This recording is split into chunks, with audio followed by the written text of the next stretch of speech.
Happy Wednesday, guys. It's the 7th of Jan. We're currently doing our mini series for all 17 teams. We are pumping through these. The next one up is the Red Cliff Dolphins, the mighty Dolphins, the NRL darling, the newest team in the comp that's officially running, we should say. What can we say about them?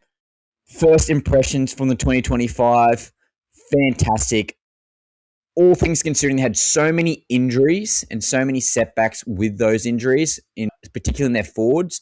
I thought they were fantastic. But their season snapshot overall, 9th. So close. Okay. 12 wins, 12 losses with a positive differentiation of 125 points. Awesome. They scored 721 points overall, which was by far the best in the league by 41 points.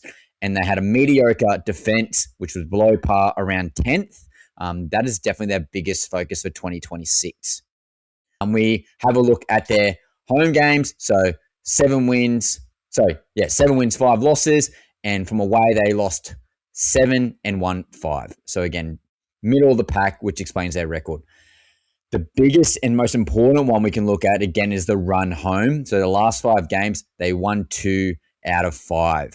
Okay. And there was a very, very monumental loss to a pivotal team, very similar to our previous podcast with the Manly Sea Eagles, but that team was against the Sydney Roosters. So when the Roosters had to play and win, they did, and they did so convincingly. So the key loss to the Roosters in round 23, losing 64-12.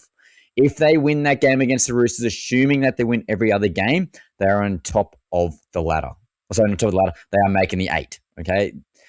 You got to win the games against the teams who are above you, particularly when it's so tight, particularly in that 2025 season. Again, if they won that game, who would have knows what could have happened? That could have been their first ever time making the top 8. So again, defense. Conceding 64 points for a team that loves putting points on, very disappointing. Again, I think that comes down to the middle forward rotation getting absolutely decimated with injuries. Guys like Flegler, Gilbert, Plath, off the top of my head. Those type of guys would have made a big difference. Now, roster movements for 2025 and 2026. I'm just going to run off the guys who are there and are going to be mainstays for the foreseeable future and 2026. So Brad Schneider, he's a new recruit, fantastic get. I'll talk about him later on. Lemu, he's there to 2027. Saifidi, 2027. Felice Kafusi, he's getting up there in age now. Still a veteran presence. Again, I'll talk about him soon. He's there to 2027. Francis Molo, he's there to the end of the 2026 season. I thought he was a bit of an unsung hero, and I'm going to give him some flowers later on in the podcast. Very well could be starting if he makes that top 19. I thought he was great. Great mid-season pickup from the Dragons. Hopefully they can retain him and keep that forward rotation depth. But again, I'll talk about him later on. Hamiso, again, I'll talk about all these guys later on, but he's there to 2027. Herbie Farmworth, 2027. Katoa, he's there to 2028. Bostock, 2027. Guys who are finishing up this year, potentially. We got Avarillo and Asako. Jeremy Marshall-King, he's there to 2028. Nikarima, 2026. Felice Kafusi. Sorry, not Felice Kafusi. Fene Fuyaki, he's there to 2027. Kurt Donahue, 2027. Max Plath, coming back from that ACL injury. Again, I'll talk about him later on in 2028. Morgan Knowles, new recruit from England, middle forward / edge rotation. He might be getting a sneaky crack in that top 19. He's there to 2027. Guys at the end of this year's contract, Oregon Keeley, 2026, and Ray Stone, 2026. Selwyn Cobbo, a new recruit for this year. He's in here for a 1-year contract. Does he get extended? Again, we'll talk about that later on. Nafahu, end of 2027. I thought he was a gun. Again, we'll talk about him later on. Thomas Flegler. A lot to talk about there regarding Flegler. Hasn't played in 2 years. Looking on track to start the year. He's there to 2027. Tommy Gilbert, gun when healthy. Hasn't been able to stay healthy, but he's here to 2028. And their absolute X Factor, the Energizer Bunny, Trey Fuller, he's there until the end of the year. Hopefully they can re-sign him.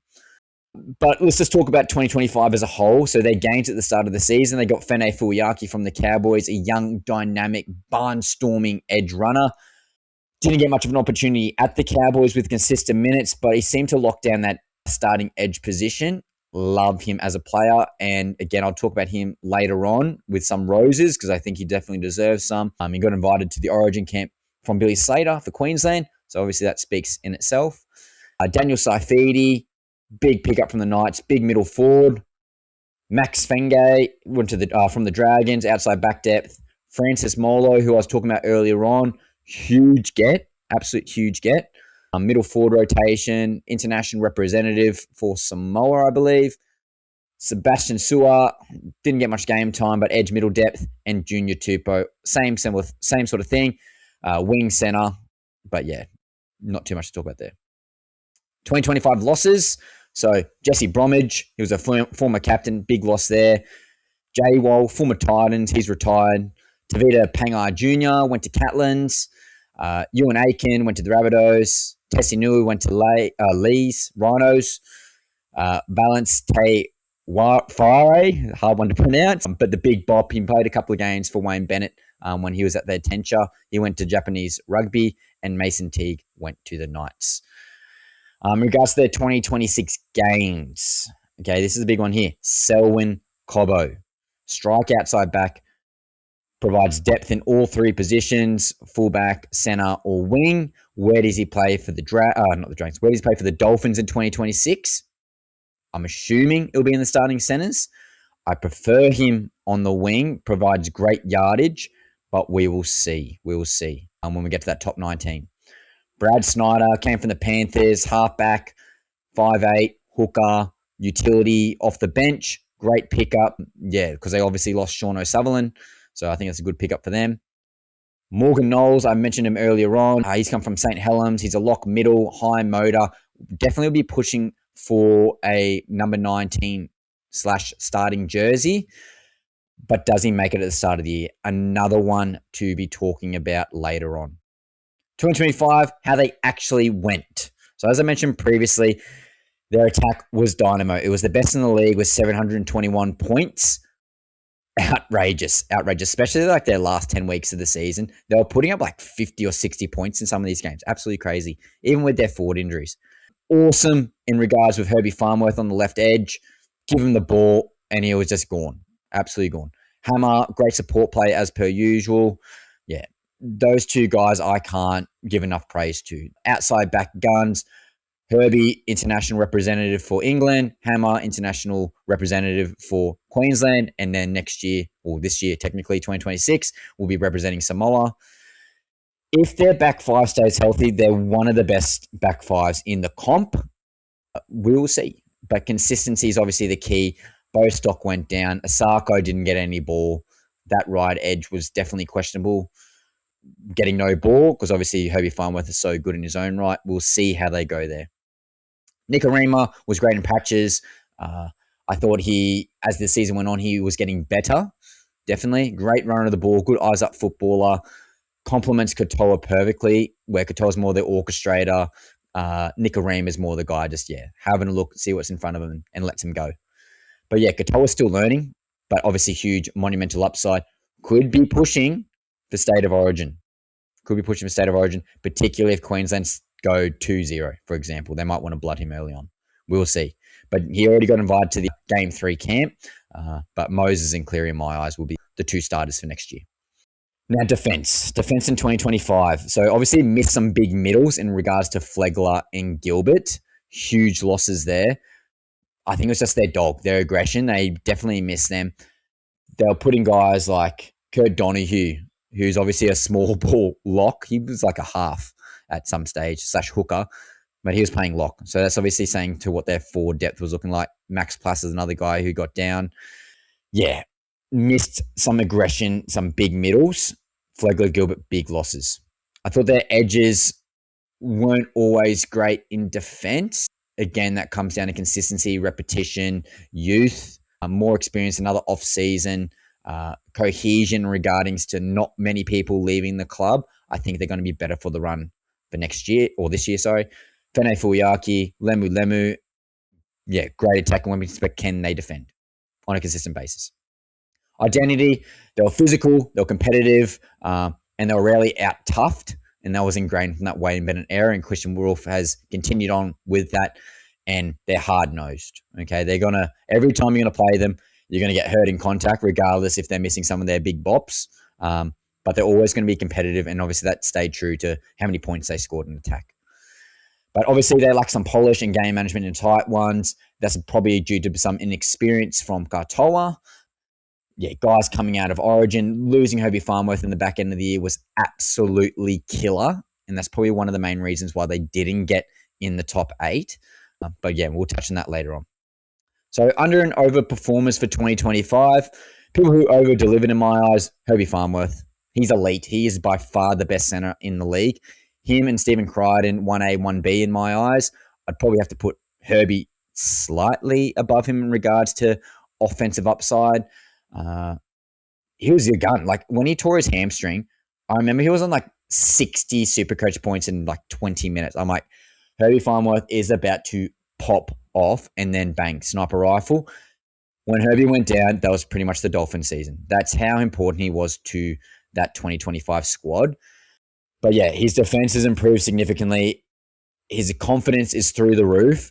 By far their best player overall for 2025. And again, that's the accolade that he gets, getting center of the year. Hamiso, so still one of the scariest broken field runners. Fantastic in Origin 3. He played 3 different positions in Origin, played wing, center, and fullback. Just shows his versatility that he can do. Fantastic attacking upside, obviously.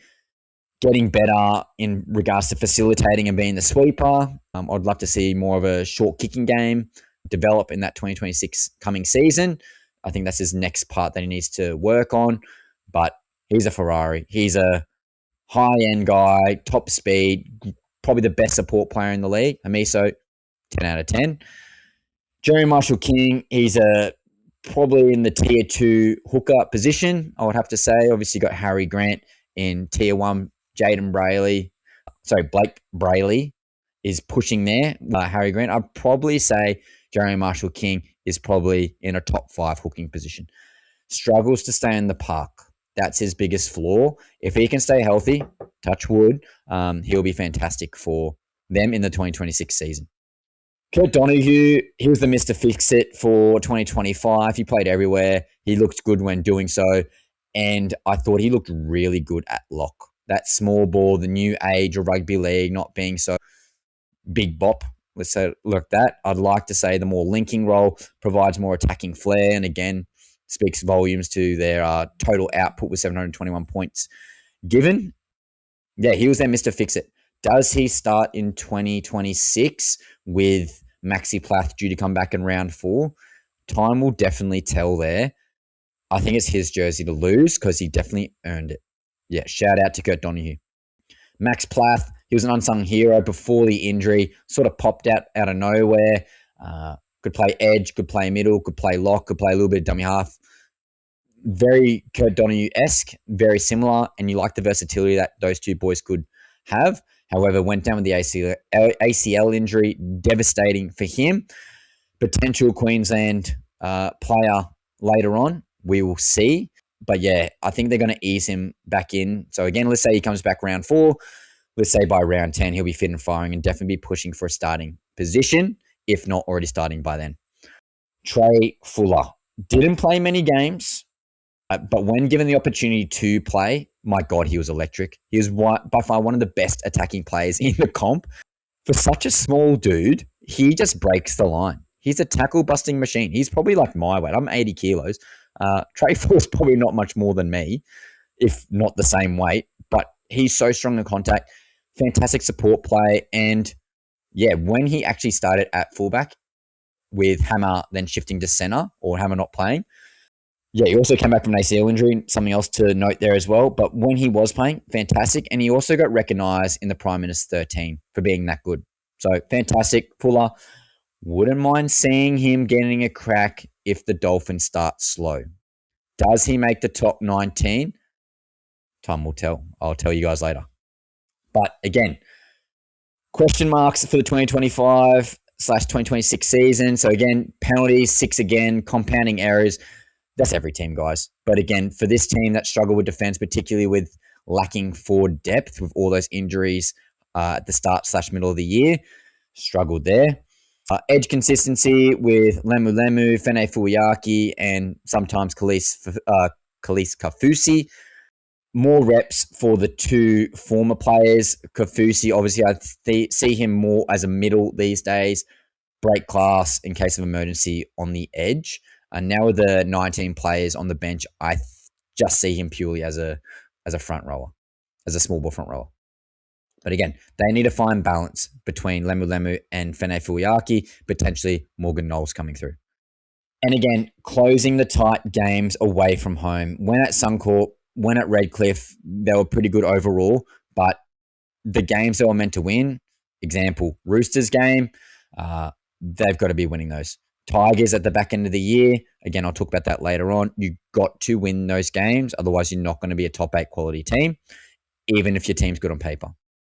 Now, players to watch for 2026, Isaiah Katoa, now locked into the number 7 jersey. Big leap year incoming in my eyes. One of the best organising halves in the game. Probably the best player to take on the line and digging into the line, then passing out the back. He's probably the best at doing that, and a lot of halfbacks are stepping up and following a similar suit due to Katoa doing it so well. His kicking game's elite, can prove that he can ice games through field goals. He's done that at an international level in 2024. Can't give enough praise to Katoa, but again, third year as a starting, or third or fourth year starting as a player in the halves, definitely big things coming for him. Fene Fuiaki, again, looked at home as a starter, coming from the Cowboys. He needs to lock down that starting edge position and ideally expand from that 60-minute role that he's currently having. I'd love to see him develop into an 80-minute player. Again, he's so dynamic in attack. He's not Viliami Kickout. He's not Ola Kawatu, but he's pretty bloody good in regards to running the ball and breaking tackles. Again, he got invited to the Queensland Origin camp from Billy Slater. The potential is there. He just needs to be consistent. Jack Bostock, he was their long-term starting winger outside Herbie Farnworth. He obviously tore his ACL, which was devastating to see. I'll talk about that later on. But again, with Bostock being out, he's going to probably have a hard time getting back into the team if the boys are winning. And there's a guy by the name of Tavita Nafahu, young outside back, played very well when Bostock was out. Absolute gun. Electric on his feet, playing outside Herbie Farnworth. My God, he was scoring tries left, right, and centre. And guys like Asako and Fangai and Avarillo potentially, who was on the other side, those guys got no ball because the left edge was so good. And Nafar, who was on the back end of the year, was one of the reasons why. Does he get a regular first grade start in 2026? He's going to be tough for him. He's still young, where I'd rather him play Q Cup if he's not in the starting 13 on the wing. But we will talk about that later on in the top 19 players. Brad Schneider, reliable backup half hooker. He's a great get. Obviously, they lost Sean O'Sullivan. He's gone to a different club. Can't remember off the top of my head. But yes, Schneider, great get from the Panthers. Winning culture, winning system, provides that experience, great utility, can fill in the halves in a pinch, and you're not going to lose too much. Smart footballer. Morgan Knowles, I've only seen a couple of highlights on YouTube, but yeah, he's an English import, be pushing for a starting spot by year's end, in my opinion, if Lemu Lemu and Fene Fuiaki aren't up to scratch. Bit more reliable than probably those guys who have more attacking upside, but yeah, will be very interesting. Could even be shifted into the middle if need be. There's two guys fall into the same category here. We got Flegler and Tommy Gilbert. Particularly Flegler being out of sight, out of mind for 2 years. But if you recall, when he was at the back end of his Broncos tenure, gun. Absolute dog. Yeah, he was pushing for Queensland and Australian jerseys before his devastating shoulder injury. The news that I'm seeing from NRL Physio on Instagram is that he's definitely on track for trials, let alone getting a position in this first couple of rounds. Hopefully Flegler's back fit and firing. Would love to see him back in a Queensland jersey. And the other guy coming back from injury is Tom Gilbert. He's just been one of the most unlucky buggers in the whole entire comp. Shoulder injury, ACL injury, back injury, you name it, he's probably had it. I love the way he plays. I love the aggression that he shows. Great leader. He's their enforcer, one of their enforcers. Missing those two aggro guys in their pack, bringing them back in. If they're healthy for 2026, touch wood, I think they're going to make a monumental difference. And you can bloody tape that up now and we'll replay it later on in the season. But those two guys are guns. And the last guy I want to talk about is Selwyn Cobbo. Okay, obviously fell out of favour at the Brisbane Broncos, off contract situation. Obviously, salary cap squeeze more than likely was the main reason. He loves being in Brisbane, hence why signing with Redcliffe, or being in Redcliffe, signing with the Dolphins. Utility outside back, best position, probably wing, second best, probably fullback, and then centre. Can be lazy. If he works on his engine and his motor just a little bit, I do project him to be an out-and-out first grader consistently. He has the talent. Again, it's just the motor, in my opinion. Lack of decision-making. But only signed for 1 year. Is he just a depth piece? Or is he actually going to be a consistent first grader? Again, we talk about Nafahu. You got guys like Bostock coming back. You got mainstays like Asako. Avarillo's obviously sniffing around. Herbie staying in the team. You got Trey Fuller pushing up. Hamiso's there. There's a lot of guys fighting for 5 positions. Does Cobbo come off the bench? Does he start? I want to hear from you guys in the comments. Where does Cobbo fit in this Dolphins team for 2026? I don't know. It's a tough one, but again, we'll find out in the top 19 where he fits. Now, 2026 draw and strength of schedule. This is according to Fox Sports. Again, you guys know this who've been following along with the other segments. Their fixture difficulty is the 4th hardest in the entire league. So teams they play twice are the Rabbitohs. Again, they're due for resurgence. They've cleaned out their entire strength and conditioning. Also, guys, with the Rabbitohs podcast, we haven't done their review because I'm trying to tee up Morgan, who's a diehard Rabbitohs fan. I think could provide great insight. And he said, I'm not allowed to sledge him, but I think the Rabbitohs deserve sledging. So we'll see. But again, Rabbitohs should be better, but they're playing them twice. Warriors should be getting Metcalf back. They should be better. More of their younger fellas, another year of experience. Roosters should be better again. Sammy Walker's back for a whole entire year. DCE's in there now. Got a new hooker. Yeah, they're going to be absolute dynamos. Broncos, again, what can we say? Back-to-back, or they're premiership winners, hopefully going back-to-back, if not the Titans. But yeah, Broncos, very good. They're going to be a hard comp. Obviously, a local sort of derby as well. We love to see that. Cowboys, another Queensland team. Who knows about the Cowboys? We just did their review as well. They're rocks and diamonds. The definition of rocks and diamonds. They either make top 4 or they're missing the 8. There's no in between. Gold Coast Titans, good on paper. Done a complete clean out of their roster. Okay. Will they be better under Josh Hannay? Obviously, a lot of question marks there, but you would assume the Dolphins overall should be better than them, unfortunately. And the Eagles, yeah, lost DCE, gained Fogarty. Most of their team's pretty intact. Tough comp. I think they're in a similar sort of bracket. But again, Tommy Turbo is their definitive factor. Sharkies, bona fide top 4 team, consistent, pretty much got their entire squad. Obviously lost Ronaldo and Mulatalo due to an ACL injury. Could be back at the back end of the year. Time will tell there. But again, that's be a tough game. Games versus 2025 top 8 teams. They have 12. Games versus 2025 top 4 teams. They have 5. And games versus bottom 4 teams. They have 6. So again, very winnable games. Pending where they are in the draw. Could be origin time. People could be injured. A lot of variables. But again, according to Fox Sports, it's the 4th hardest draw. So key stretches, they got round 1 against the Rabbitohs, round 2 against the Titans. Again, these are games that, in theory, they should be winning. The first game is at home. Second game is at home. Round 3, they're versing the Sharkies. That's away. Round 4 against the Broncos. That's going to be a local derby at Suncorp. Packed house, probably 50,000 there. Round 5, we have Dolphins versus Manly. And then obviously got that round 6 bye. So, again, a lot of variables in regards to how they're going to perform, a lot of winnable games. And in my opinion, they've got the most opportune bye at round 6. You got 1 month of straight football and then bye. You can rest. You can retinker, see what works, what doesn't work. If you need to make changes in your backline or forward rotation, perfect opportunity to do so.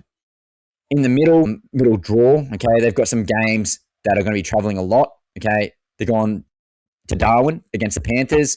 They've got the Warriors in New Zealand, and they got some tough matchups with the Storm and the Bulldogs, probably top 4 teams, and then the Rabbitohs, who bloody knows what's going to happen with them. They could be bloody second due to their roster, or they could be down to 15th. Okay, very hard, not sure. Run home, so rounds 20 to round 27, heavy Queensland draw in regards to either playing a Queensland team or being at Suncorp. So round 20 at home versus the Cowboys. Round 23 at Suncorp versus the Broncos, local derby, another blockbuster game there. Round 25 versus the Eels at home, and round 27 away, just down the M1, down my way at Seabus. And they also got a round 21 draw. Pretty favourable, a lot of Queensland teams, not a lot of travel. You love to see that for a Dolphins team that will be pushing for a top 6 spot in my eyes, potentially, but we'll find out shortly.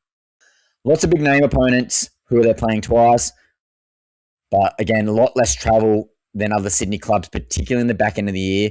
Travels, in my eyes, not an athlete who's a top level athlete anyway, but travel is a killer. Okay, if you're going to New Zealand and then you're going up to North Queensland and then you're going down to Melbourne and then whatever, okay, not optimal. You've got four-ish games, okay, at home, or got the bye. Fantastic. No excuses. You should be rested. Familiarity in regards to training grounds and protocols. Your routine's going to be similar. Everything in their favour, okay, particularly against the Titans and Eels in the last couple of games. Very winnable games. They should be pushing for that top 8. Health pending. Okay, guys, projected starting 19. Again, we've talked about this before in our other team previews and reviews. So this, again, is based off the Zero Tackle website as well as Fox Sports, ChatGPT, and my own personal insights. So the eye test / Supercoach. So my eyes to start in round 1. Hamiso Tabuai-Fidow at fullback. He's a lock to at least start the season. Speaks for himself. On the wing, I've currently got Jermaine Asako. He's their goal kicker. He's their potential field goal taker. Unreal kicking game, by the way. 50-meter field goals left, right, and center. I wish he gets more ball. I wish he got more ball. He's so fast and such a good finisher, but they go left all the time to Herbie. Could they switch Asako to the left-hand side? Maybe, particularly with an injury, but he's probably going to be on the right-hand wing. Jake Averillo snags the other wing spot. I think he deserves to be there. Fantastic utility player. Played outside Herbie Farnworth in patches, as well as playing in the center position as well. I thought he was great. I think he deserves the jersey, but does he hold that position? We'll get to that conversation later on. In the centers, Herbie speaks for himself. He'll be the left edge. He's arguably their best player or most impactful player. Absolute gun, mainstay, international player, best center, arguably top 5 player in the game. Herbie Farnworth, lock and load. The other center position, I've got Selwyn Cobbo. Okay, I got him starting at center. You could easily shift Averillo to center and then Cobbo to the left wing. Let's do that on the fly, actually, guys. Asako on the right wing, Cobbo on the left wing. Cobbo will then be outside Herbie Farnworth, and then Averillo and Asako will be on the right-hand side. I probably actually prefer that. Yep. Okay, but again, Averillo, good utility, can shift to the wing if need be. In the halves, lock and load from 2025, Nikorima and Isaiah Katoa. Both those guys are building a very nice combination together. I think they complement each other very well. Katoa is that orchestrator. He digs the line on, creates space for the outside backs, particularly Hamiso doing the sweep play. And then obviously Cody Nikorima, he's the eyes up football, willing to take on the line, very nifty, quick off the mark. Love to see it. The middle rotation is a lot to be discussed and argued about. So you could go a multitude of ways here, and their forward depth is actually looking pretty good this year, assuming everyone's healthy. But I want to also reward guys who did a good job, not only at Clubland, but in international football. So to start the round 1, I've got Francis Molo. I thought he was a fantastic pickup, bit of an unsung hero, as I mentioned before. I think he deserves to start. Did nothing wrong. International player in the Pac Nations, I believe it was Samoa. I thought he was great. Definitely deserves to play there. But if Flegler's good to go and proves himself healthy and fit and firing, definitely could be a starter there.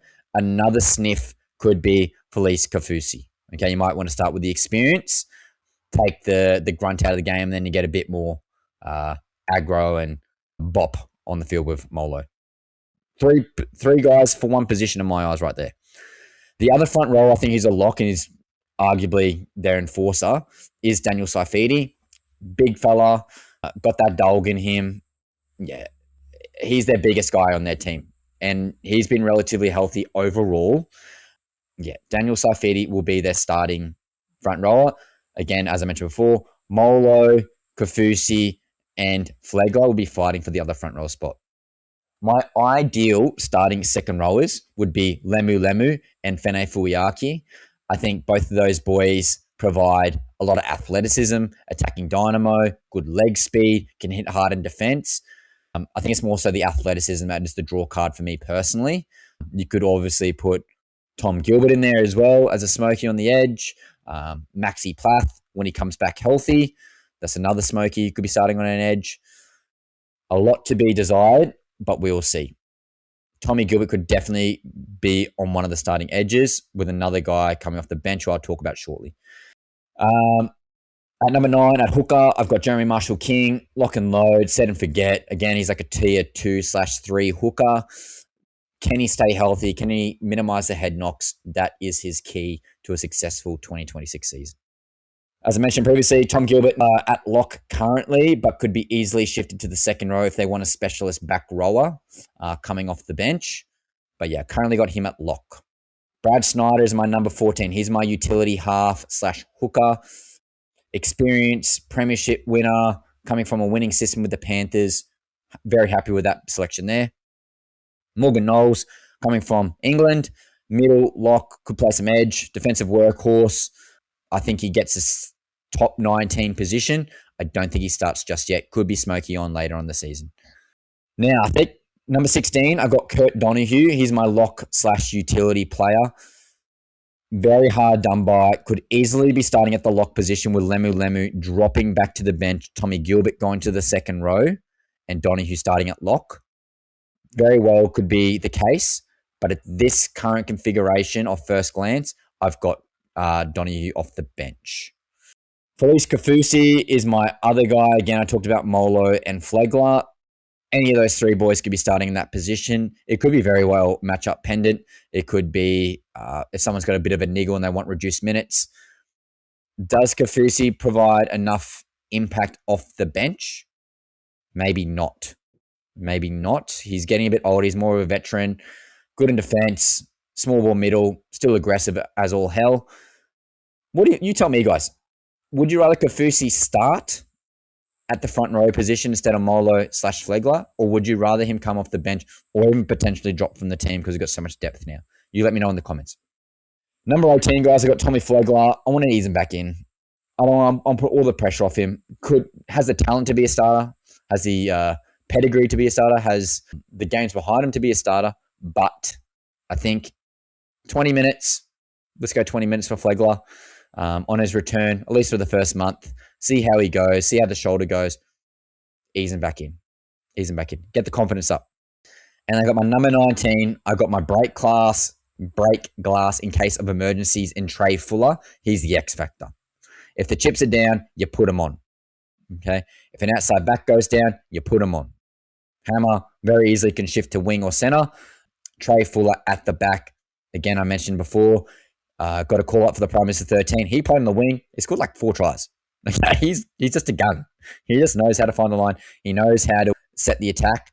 And again, he's the perfect guy off the bench if he doesn't start at fullback. So depth just outside the top 19 for round 1. Again, we talked about Jack Bostock earlier on in the podcast. He could very well easily take a wing position back when he is proven healthy. Again, he was very good outside Herbie Farnworth pre-ACL injury. he just provides a different body type. He's very tall, provides that vertical threat in the air, bit of a deterrent as well for a crossfield kick for the other team as well. Big selection call. Very big selection call. Could get dropped. One of the other boys could get dropped. Might not even get a crack. Could come off the bench. He's a very tricky one to talk about. He's projected to be back around 8 to 10, according to NRL Physio on Instagram. So that's a watch this space type of thing. Ray Stone, again, he's been there and about for the last couple of years. Can jump Knowles or a last middle spot. Could be Kafusi type of vibe. If Christian Wolf wants more pure tackle bots. I think it's very matchup dependent. I think if some boys need an extra break, Ray Stone can definitely do a job there. I like the aggro in him. And he's playing through plenty of injury in the 2025 season. Very well could get a position off the bench. We'll see. He'll definitely be fighting for a top 19 position. Nafahu, we talked about him earlier on. Backline depth, if injuries come to play, could very well get a starting wing position. Averillo might get hard done by. Cobbo might get hard done by. He will be pushing for that spot. Could be pushing for Trey Fuller's spot on the bench as a pure outside back smoky. But I do project him missing the top 19. But he's so young, so much talent. I'd rather him not just be on the bench and not play. I'd rather him get extra reps in reserve grade in Q Cup. And the last guy to talk about is Maxi Plath. He'll be somewhere in the 19 upon return, which is about round 3 to 4, according to NRL Physio on Instagram. Yeah, edge, lock, could play prop, can play 9. He'll be there. Does he start on return? Probably not. Probably comes off the bench, probably gets eased in. Does he start by round 10? That is the true question. He's a bolter for Origin last year before injury. I don't know. He's also another tough one. Again, this Dolphins team is pretty stacked in regards to their depth. He will definitely be in the 19. Will definitely be in the 17 because he'll be playing every week when he's healthy. But does he start or does he come to the bench? Let me know, guys, in the comments. What do you think about Max Plath and his role for 2026? Edge, middle, hooker, bench, you let me know. So that's the main ones there. 2026 narrative and prediction. So again, we talked about the dynamicism of their starting back 5 with Hammer, Asako, Herbie, Cobbo, with potentially Averillo, Bostock, Nafahu. That's one of the best back 5s in the comp. You can even chuck a Trey Fuller back there, switch that around even further. Their spine with Hammer, Nikorima, Katoa, and Jeremy Marshall-King. Yeah, good enough to be in a final spot in my eyes. Can Katoa deliver the goods with more experience? Another year in a preseason, learning his craft and game. Yeah, Jeremy Marshall-King, Nikorima, all those boys. I think they'll be better for the run home. One of the better spines, top 6 quality in my eyes. Their pack, again, another huge narrative for 2026. They're getting guys like Flegler and Gilbert and Plath back. They've got established guys like Safidi, Ray Stone, Fene Fuiaki, Lemu, Kafusi, and got a new recruit in Knowles.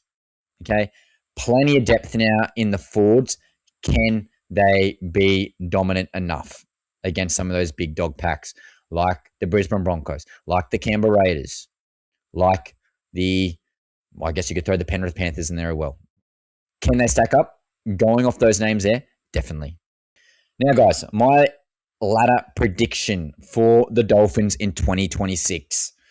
So they came 9th in 2025, but in 2026, I project them to be number 6 to number 8.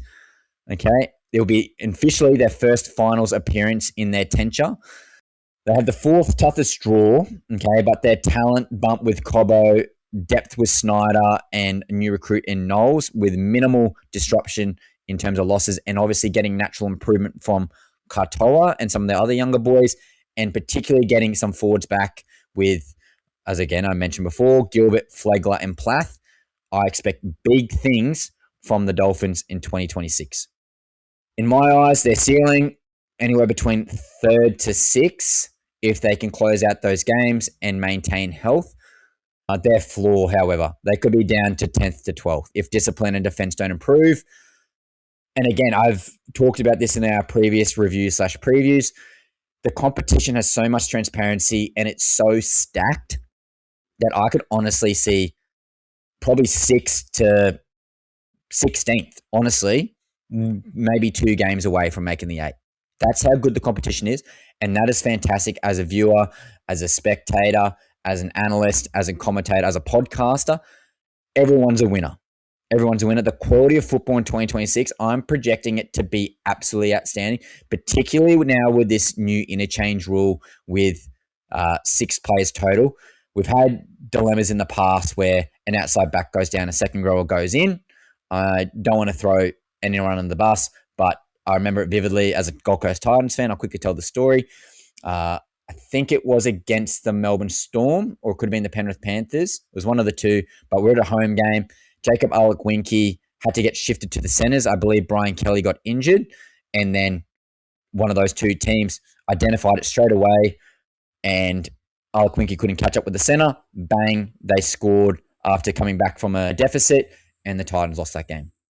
Now, that situation now changes in 2026, now that we have the extended interchange. So again, you might drop a forward off and say, oh, hey, Trey Fuller, you're on. Let's say Asako, touch wood, goes down. Okay, you can chuck a guy like Avarillo to the wing, Hammer to center, and then Trey Fuller to the outside backs. You're not really losing too much. Or a guy like Nikorima goes down. Touch wood, doesn't happen. But again, Brad Schneider, you're up, you're in. Okay, again, we're covering more positions, so the quality of every single game should be better. That's why I'm saying, guys, the comp is going to be so close, and that's why every one of these podcasts, I'm really struggling to identify where these teams will break down.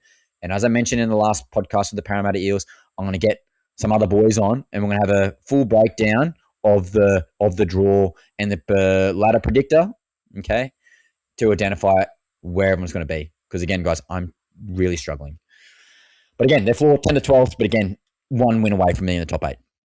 So to finalise and finish up the podcast, guys, we got our main segment of the show, our Cap or Fact featuring ChatGPT. ChatGPT has identified 5 Cap or Facts, and the first one being Cap or Fact: Dolphins make their first ever finals and finish 6. That is facts. Dolphins, you're in. I love their roster. I love how they got depth across all positions. Boys will be pushing for spots. Not too detrimented by origin, which is fantastic. Health is a key for these boys. Health is a key. But I do say fact. I think they're going to make the top 8. Cap or fact: Katoa starts all 24 games at halfback in 2026. Hoping so. I'm definitely hoping so. He's pretty durable overall. Touch wood, he stays good. Yeah, I don't see any reason why he doesn't not start at halfback. He's got youth on his side, which is obviously fantastic. They might give him an extra rest, potentially. We will see. Obviously, matchup pending. Yeah, time will tell. But I do project him, obviously, health pending. He stays all 24 games at halfback. Next one, Cap or Fact: the Hammer, Cobbo, Herbie backline is a top 3 backline in the NRL. Well, obviously, they have the upside too. And don't obviously forget guys like Avarillo, Bostock, Nafahu, Asako, all those guys, and Fuller. I mean, their backline's probably top 5 easily. Okay, but is it top 3? I'm going to say tentatively fact off the top of my head. Who's got a better backline than them? Broncos probably arguably has a better backline. 2 Australian centres, Reece Walsh, Mariner is a New Zealand player. Yep. Cowboys, pretty good, not great. Who else we got? Quickly go through the ladder. Okay. Raiders, I say yes. Melbourne, yes, because they've lost Pappenhausen, even though they've got far longer now. Bulldogs, I will say yes. Broncos, no.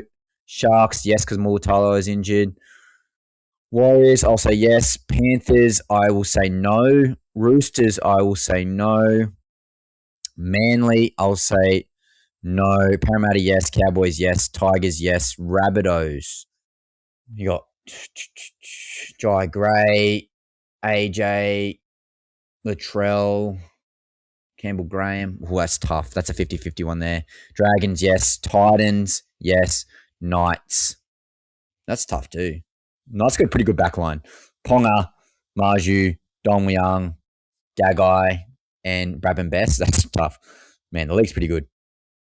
Top 3, No top 5. I'll say yes. I have to say cap there. By round 20, Fuller is starting at fullback. I'm going to say cap because they're going to be healthy. But if one boy goes down, I can definitely see Fuller starting at fullback and then Hammer just gets shifted to center. I think that's more upside doing that than chucking a guy like Nafahu or even a Bostock in there. Fuller's just a gun, man. He's absolutely a gun. And obviously you can chuck one of those other boys onto the extended bench. Now there's 19 players. Does he start there at fullback? I'm going to say cap because I'm going to hopefully that they're healthy. Dolphins fans, I'm praying for you. And the final one, cap of fact, when Bostock is healthy, someone very good, Averillo, Cobbo, Osako, Nafahu, one of those boys gets pushed out of the starting back 5. I'm going to say fact. I think Bostock outside Herbie has proven chemistry. He provides a different style of play in regards to the aerial threat, aerial deterrence. He's only going to grow into his body. He's still like quite thin, but I think he's going to grow into his body. Daniel Tupou-esque in a lot of ways. I'm going to say yes, he pushes out. Oh, it's tough. It's tough. I'm going to say Averillo gets pushed out. Yep, that's my prediction. Averillo gets pushed out, and then Cobbo gets shifted to center, and then I'm going to say Averillo gets to the extended bench. Tough call. Very, very tough call. What do you guys think? Cap of fact, does Bostock start when he's healthy? Let me know in the comments below. That's a really hard one. But guys, that's the podcast. That's the Dolphins 2025 review / 2026 preview. They're probably one of the biggest gainers for next season or this current season now. I keep thinking it's not 2026. But yeah, they're probably one of the biggest risers in regards to expectations. Haven't lost many people. Gained a lot of guys back from injury. Gained a lot of experience from their younger fellas. And also gained, I think there's upside. There's just so much upside with this team. If they stay healthy, they are definitely a top 6 quality team. Time will tell. Dolphins fans, I want to hear from you guys in the comments. Let me know your thoughts on this review / preview. Am I over-exaggerating? Am I capping on some of these things? Let me know. Give me some improvements, guys. I want to hear from you guys. I want the conversations happening. I want you guys subscribing, sharing it. You know it. It helps me get recognized. I really love doing this, but when I get comments, particularly and those new likes and followers, it gives me more motivation to post more content. And again, I'm going to try to get some boys on. I'm currently a school teacher, guys. So I'm on school holidays, so I'm just pumping through these reviews. This is actually my full-time job at the moment. But again, guys, this is the 7th of January. Next up will be the Sydney Roosters, which will be a fantastic review as well. But again, guys, chuck a follow. Tell our mate. Love you all. Appreciate you. Enjoy. I guess you're all back to work, suckers. See you guys.